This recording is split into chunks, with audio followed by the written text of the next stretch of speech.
Hello, everybody, and welcome back to Squat Cobbler. This is episode 4,327, or 39 if you use the more traditional system of counting. We have a special guest with us tonight, but let's do the usual introductions first, and then we'll surprise you guys with the special guest. I'm Mike at Official Pagan on everything, and joining me, as always... Hi, everybody. I'm Kelly Toole at KELLYTHUL on Twitter, and the harvest slowly begins. That was ominous. Who is that? This is Dun, Mel dun, dun. at Karmic9 everywhere, as Mike said. So, Mel, I am so happy to have you guys back to Nurture and Support. oh, that's so sweet. I'm a little scared to be here because I've heard that you made a request for me to appear here, and so I'm a little scared. You guys are my favorite podcasting duo. So as a supporter, which is what I call myself as a hardcore fan of Nurture and Support, I am incredibly excited that the show is back in regular rotation. And of course, we had to get you on here. You're our first returning guest. Isn't that right, Kelly? That's correct. Although Vex. What about Vex? I don't think so. I think Vex was just on an episode, and then he was on a Assault and Battery with us. Okay. But he did not do Squat Cobblers. And he's way down our list anyway. Right. Well, I'm honored to be in the Squat Cobbler Hall of Fame, I think. Maybe. Well, you know, while you were gone, as we did some more of these, I don't know if you heard, but Kelly got himself into a little bit of trouble. Now, he might try and spin it and make it sound like I had something to do with that. But let's be clear here. We're on my YouTube account right now. I am not suspended. Kelly was suspended. Yeah, because that Kelly's troublemaker. Suspended's a little strong. You know, I can look at YouTube videos. I can. There's a few other things I can do. I'm unable to host a hangout currently, so that's nice. Now, Mel, since we have you here, I need to ask your advice. How do you keep him in line when you guys are doing a show together? Obviously, I'm not as skilled at that as you are. Well, the key to it is you now have the power since you're hosting the hangout that you're recording from. You can actually mute him if you need to. And I host. Mel, are you saying we should mute him? You're saying we should mute Kelly periodically and we just do this thing together? I would never mute Kelly, except, you know, he starts dropping all those F-bombs and curse words and everything. So, you know, sometimes you have to control him just a little bit. It's true. I'm always trying to keep the show clean, and then he starts taking it down some weird paths. Yeah, it's a little scary at times. That's what I hear. So hope everybody enjoyed the shortest Squat Cobbler ever. Well, Kelly, since you know you're being put on the spot here, why don't you start with your recommendation to redeem yourself to the squatties? Okay, I will do my level best. My recommendation for this week, it's a YouTube channel. And the YouTube channel is called Because Geek. This is a YouTube channel at this point in time primarily focused on Game of Thrones.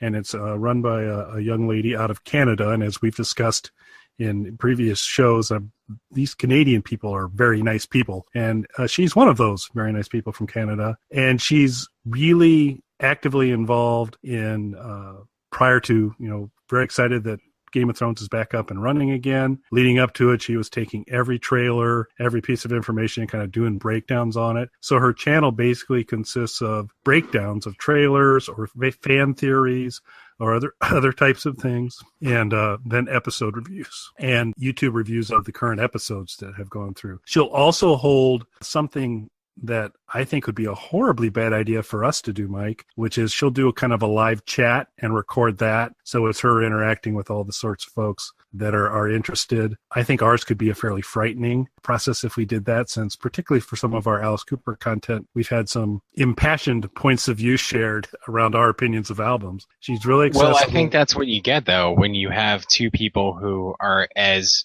world-wise as we are and completely right in our stances on everything. You're going to have people who wrongly disagree with us here and there. Yeah, in graphic language from time to time, impassioned, shall we say. So she'll do the Q&A stuff on occasion. She'll get those scheduled up. It's kind of a live deal. It's very cool. She breaks down every kind of trailer. She goes through the different theories. And so without getting too spoiler-oriented for Game of Thrones, there's a dagger, which figured in highly important in the first season that is making a reappearance in certain materials, and there's a lot of theories going on around that, and she's had an individual show kind of going through, it could be this, it could be that. It's well produced, good sound, she's smart, it's fun to listen to, and if I can't get enough Game of Thrones content, I really, of all the different things that are out there, enjoy her stuff about the best.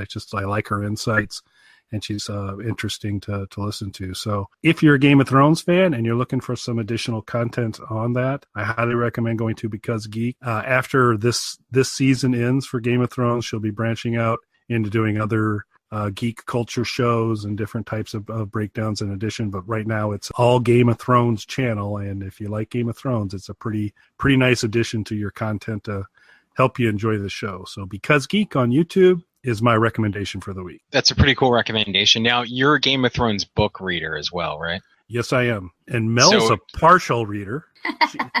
She only read the verbs in the books. Yes, because there were too many nouns. I just decided to read the verbs. I have started watching the newest season of Game of Thrones, so I will have to check out that YouTube channel. Now, when you say that you have started watching it, were you considering not watching it? Well, I've been an intermittent watcher because I read up to the most recent books, and so I'm familiar with the characters. So I've seen an episode here and there, so I know enough to not be lost. So I watched the first season. The rest of it's been kind of hit and miss. I've caught some of the big episodes and the big scenes, like the Red Wedding, cool stuff like that. But I haven't been sit down Sunday nights. I have to be watching Game of Thrones, mainly because, The Walking Dead came on Sundays, and I needed a break from the trauma of The Walking Dead, but I stopped watching The Walking Dead a while back. So I'm free up on Sundays and not stressed and traumatized. Well, it's always good not to be stressed and traumatized.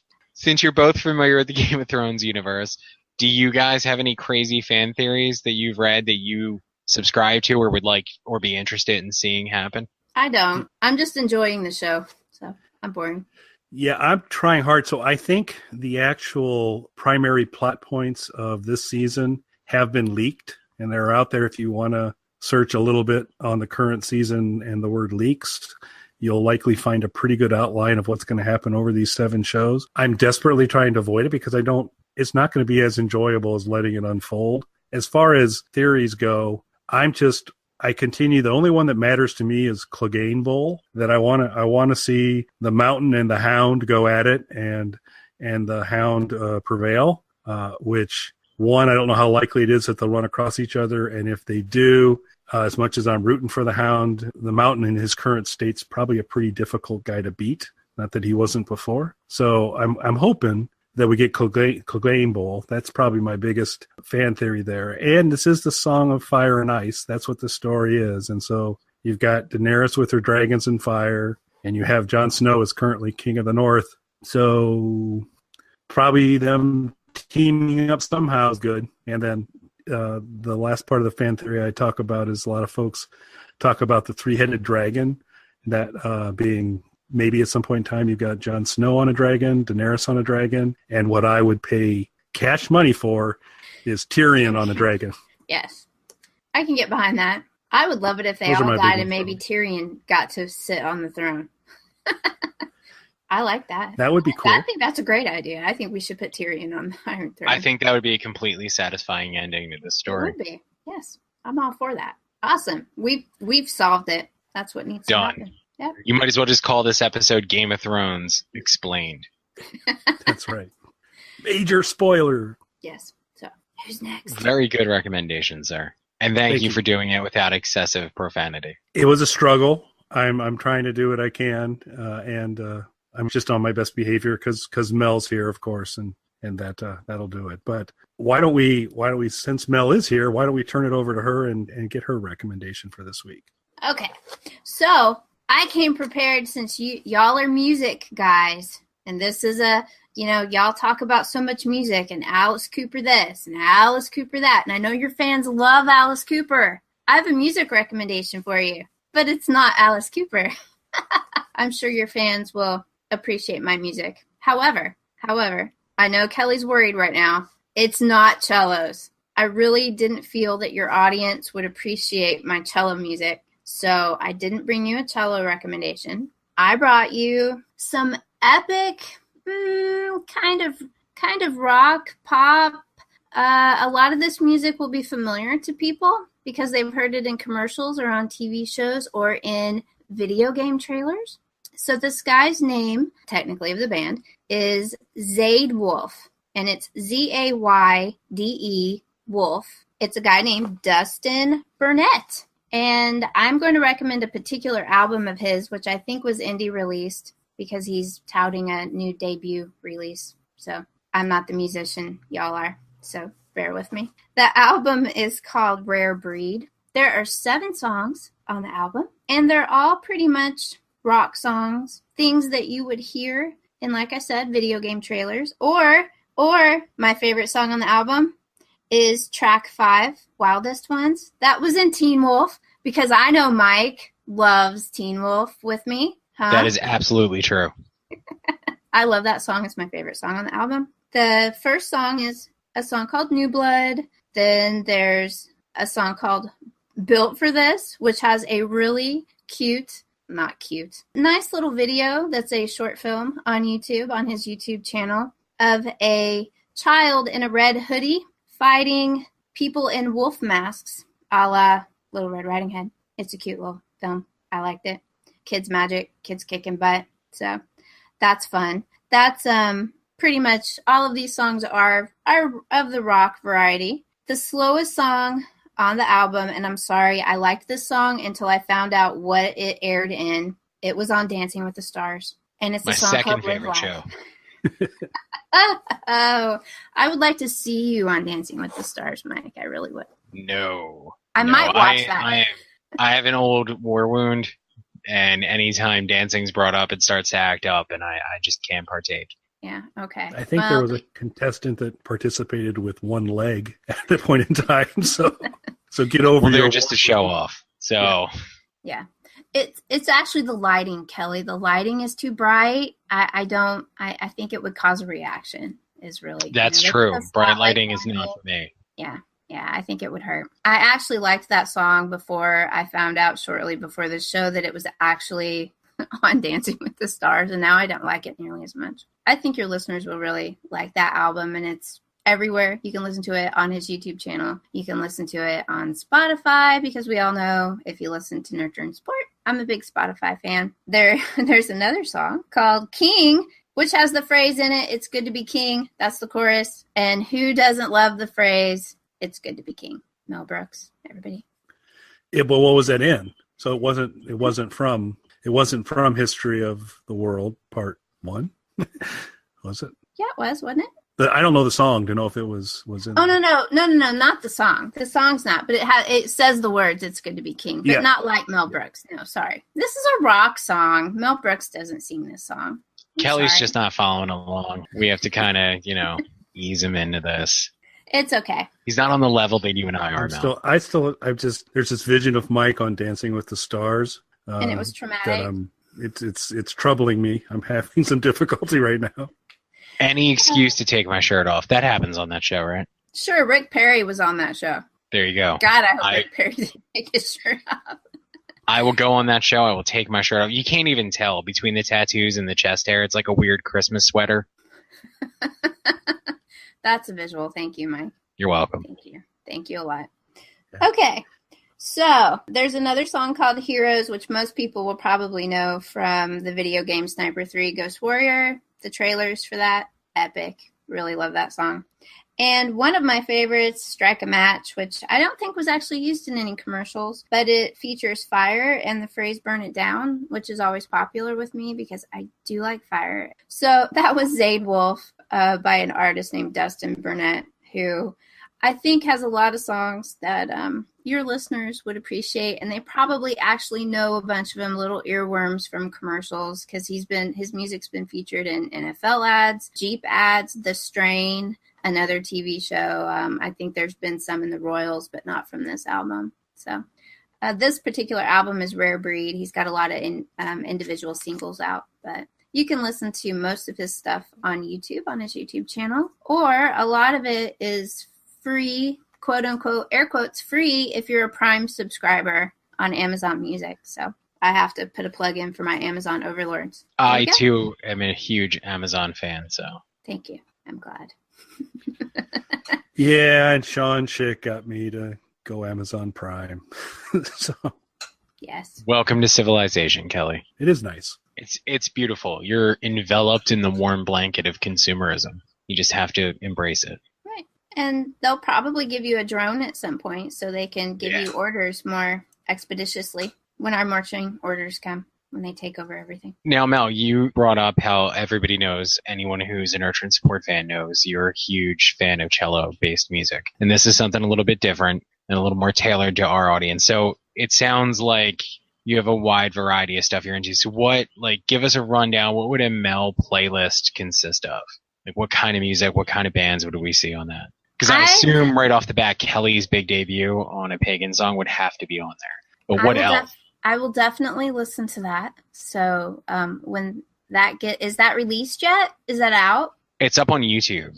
Okay, so I'll have to check that out because I have not heard that yet. I listen to pretty much everything except for country and rap. Except old country. I grew up I'm from Texas, in case anybody can't tell from the accent. Willie Nelson was really big here. So I have Is that code for anything, or do you actually like Willie Nelson?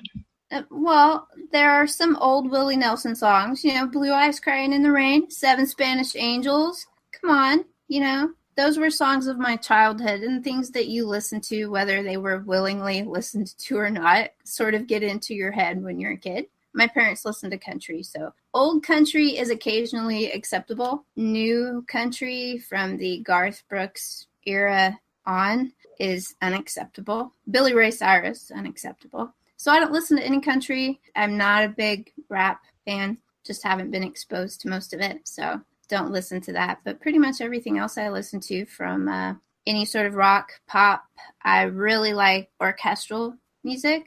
I listen to a lot of what would be considered movie orchestral music. So, like not particularly the Star Wars themes, but a lot of indie orchestral music that they're trying to get their stuff into movies, which is kind of how I came across this band on YouTube from some of the channels that I listen to that put forth a bunch of that music. So I listen to everything. My playlist can be pretty chaotic. I usually theme them by, a particular either a mood or books I've read, songs that remind me of a particular book that I've read. I'll theme my playlist that way. Very cool. That's my answer. I hope it was acceptable.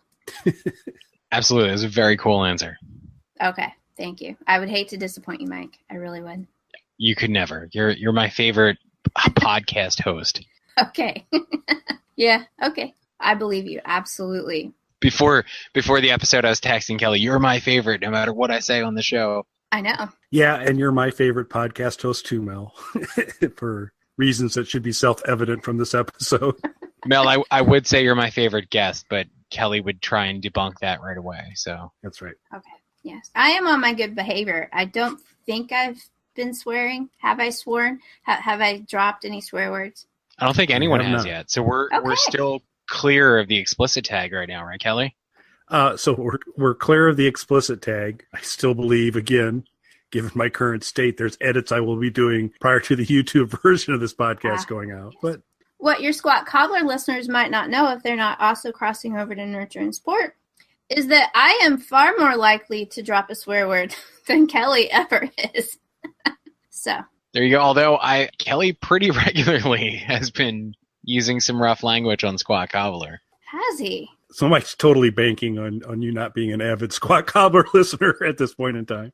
Hey, I drop a lot of swear words. I'm sorry. I'm on good behavior when it's on things that are recorded. That sounds like a competition is brewing. No, because Kelly, you will win, Mike. I will. No. I meant between you and Kelly. So I'm a huge soccer mom in that, especially around the fall, anything pumpkin related enters my home. If I'm in a store, even if it's products I have no interest in whatsoever, if they put pumpkin on the front of it, it's going to get bought. Absolutely. So, okay. Pumpkin candles in the fall. Pumpkin Oreos. Didn't they have pumpkin Oreos? I bought some sort of cookie last fall that was not something I would ever buy that had pumpkin in it, and they were disgusting. Yeah, most of it's terrible, but if it's pumpkin, it's coming into my home and at least being tried.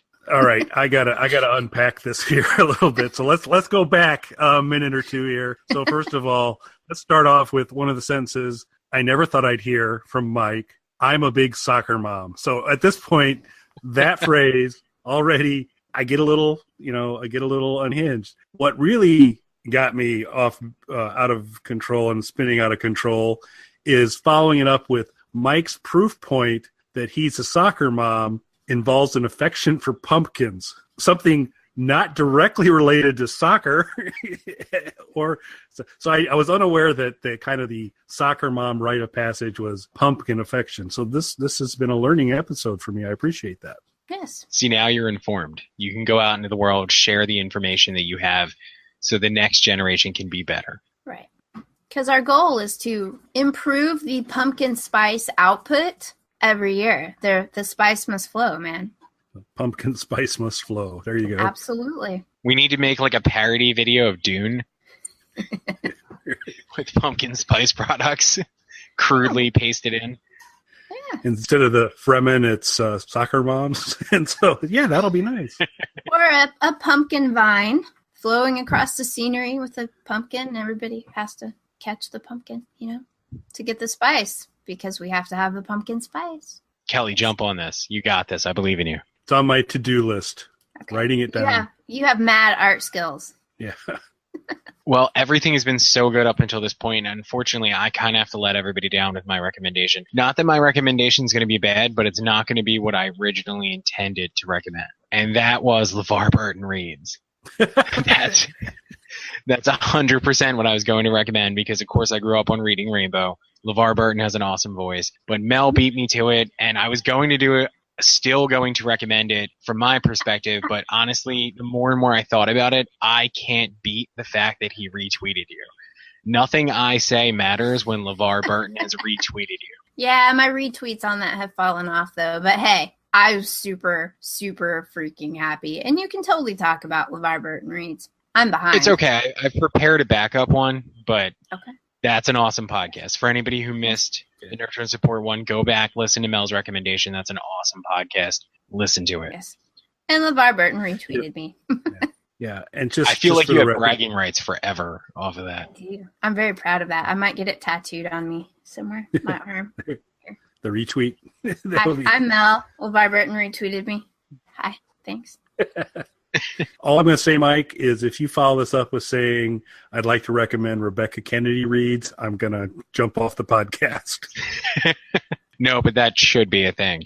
That would be good. I think she would do a very good job. So do I, because Rebecca is good at everything she does. Agreed. So, unfortunately, in lieu of the fact that I can't possibly stand up to the fact that LeVar Burton retweeted Mel, which is amazing, I had to come up with another recommendation, but luckily, like Kelly, I was perusing YouTube and I came across a great channel that I thought I would share with you guys. So I assume both of you are huge fans of ragtime music.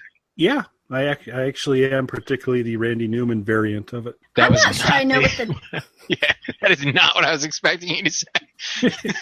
So what, Kelly, as a hardcore ragtime fan... We like to go by raggers. I'm sorry. As a ragger. No, you don't. Dyed-in-the-wool ragger. No. Timers. Let's go with timers. Yeah, okay. I tried to save you, man. I tried. As a timer. Yes, Mike. As a timer. What are some things, if you were going to put together YouTube videos using ragtime music, what's the first thing that jumps to mind that would be the perfect fit for ragtime? What's that? Anything from Scott Joplin. Scott Joplin? Yeah. You're right, Kelly. Twerking. Twerking is the first thing that jumps to mind with the ragtime music. Okay. I've looked up the definition of ragtime. Do I need to read it? Go ahead, Mel. Okay. Music characterized by a syncopated melodic line and regularly accented accompaniment. I don't think twerking fits in there, but you wouldn't think that necessarily off the top of your head. And Kelly, you're familiar with what twerking is, right? Sure you are. But I'm giving you the opportunity to be like, no, what's that? Yeah, I know what the term refers to. Yes. He's demonstrating, folks at home. Be glad this is an audio podcast. I'm sorry, Kelly. Yeah. I'm sorry. So glad you joined us tonight, Mel. Mel is just setting all of these up for me. I'm helping. Mel's an awesome guest. We need to have her on more. Yeah, we can talk. There is a YouTube channel called RagtimeTwerk. And as the title suggests, it is clips of various twerking videos that people have posted on YouTube set to ragtime music. It is amazing. It is one of the funniest things that you're ever going to watch on YouTube. It will probably replace all of the cute kitten videos on your playlists. Everyone should go and check it out. Kelly's looking at it already. I can tell by his facial expressions. It's making me feel vaguely nauseous, and I haven't even looked up a video yet. I've got to be honest. Just Google ragtime twerk. I have a feeling this isn't a huge subgenre of YouTube video. Probably like I have to weed through a lot of results there would be. This is going to totally skew my YouTube recommendations. Yes. Yeah, your right column is going to get a lot more interesting. Yeah. This looks scary. So my recommendation is everyone checks out this YouTube channel, Ragtime Twerk. Did you make this YouTube channel, Mike? No, I did not. Okay, I'm just checking. Yeah. Yeah, so Mel mentioned a little bit earlier there was a cool video related to her recommendation. I believe that's the video you're going to find embedded in the blog post for this episode. Kelly, you'll be missing out if you don't include one of these. We'll take it under advisement. Yeah. There's no nudity in these videos. So help me. I don't know. I can see a whole lot of that, chicks, but I'm going to look away now. I was going to say, Mel's like 3 minutes into this video. She's like, now I'm done. Now I'm done. Yeah. She has to make sure she doesn't like it, so she's at least got to get 3 or 4 videos in. Yeah. My previous statement stands about the vague nausea. Yeah. But thank you. So help me, Mike. You're perusing YouTube. I have to imagine, based on past YouTube searches and other activity you would have gone on there, that your suggested video list is diverse in terms of content. But how does one? Did you actively go out and search ragtime twerking, or how does one come across? I just woke up and I was like, ragtime twerking. Please don't exist. I'm sitting on a gold mine of an idea. Yep.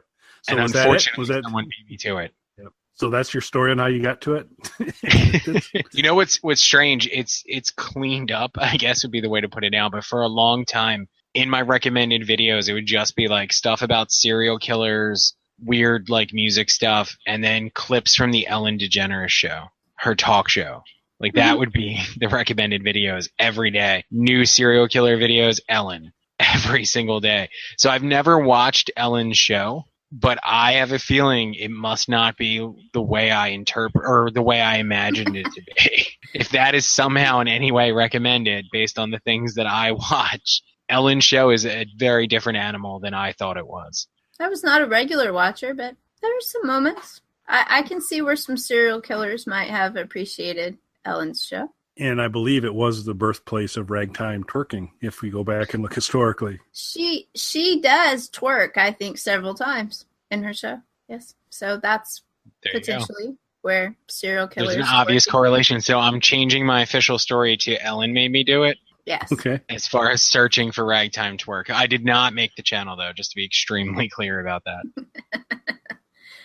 Okay. Wink, wink. Yeah. No wink there. I'm not allowed. There's no point in me making additional YouTube channels because I'm not allowed to have an AdSense account. Now, I think that we had a relatively clean show today. For Squat Cobbler? Yeah, I think we're pretty good. Does anyone have a social media recommendation? Well, No. I have one. Okay. There's this actress, Rebecca Kennedy, who I think everyone should follow. I agree. Kelly? Yeah, see? I think I'm just going to something. recommend... Yeah, and I'm just going to tie back to my recommendation a little earlier. And the host of Because Geek is on Twitter as @BecauseVal. _ Put that in a link in the post so you can get to it nice and easy there. But it's because Val _ It's her Twitter account. And an easy way to get to her videos is she does new postings. So that's mine. Awesome. Excellent. Well, Mel, thank you for being back, and thank you for joining us, and I hope you do again really soon. You're welcome. Kelly's probably not going to let me, but that's okay. That'd be correct. Well, thank you, everybody, for listening. Thanks, everyone. Bye. Your Alice Cooper opinions don't matter.